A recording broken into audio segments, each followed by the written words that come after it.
Bonjour! Aujourd'hui, j'ai eu la chance d'aller chercher tout mon bois pour me faire un abri à l'arrière de l'atelier pour mon bois de chauffage. Puis je commence demain matin.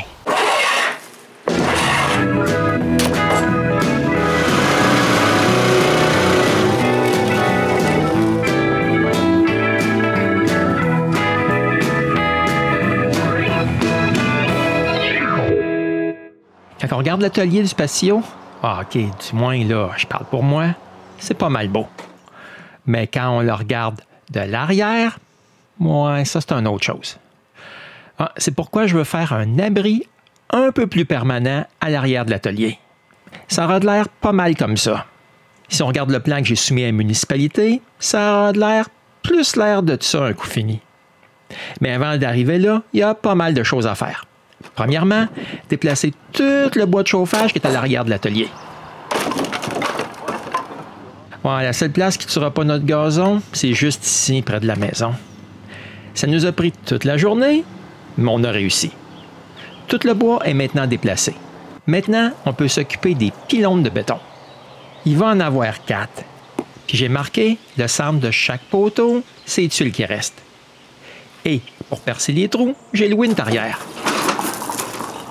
Ouais, ça va être pas mal plus facile qu'à la main. Puis comme vous pouvez voir, on utilise mes marques et un bout de corne pour trouver l'endroit exact où percer. Après, c'est parti. Ouais, le remblai de l'atelier, lui, il est assez facile à percer. Ouais, mais rendu plus creux, c'est pas mal moins facile dans la glaise. Une chance que René était là. Ouais, là, sinon, qui aurait mis sur notre tube d'un trou? Mais il reste encore 3 autres trous à percer.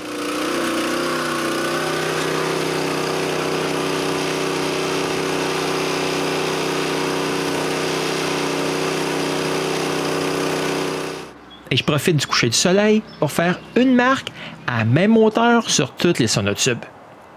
Ouais, parce que mon niveau de laser, il n'est pas assez puissant pour qu'on puisse le voir le jour.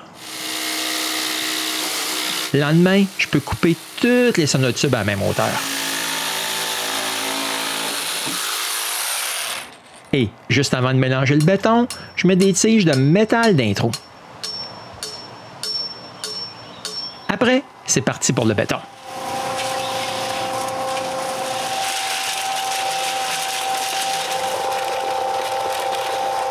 En tout, là, on mélange 30 poches de 30 kg.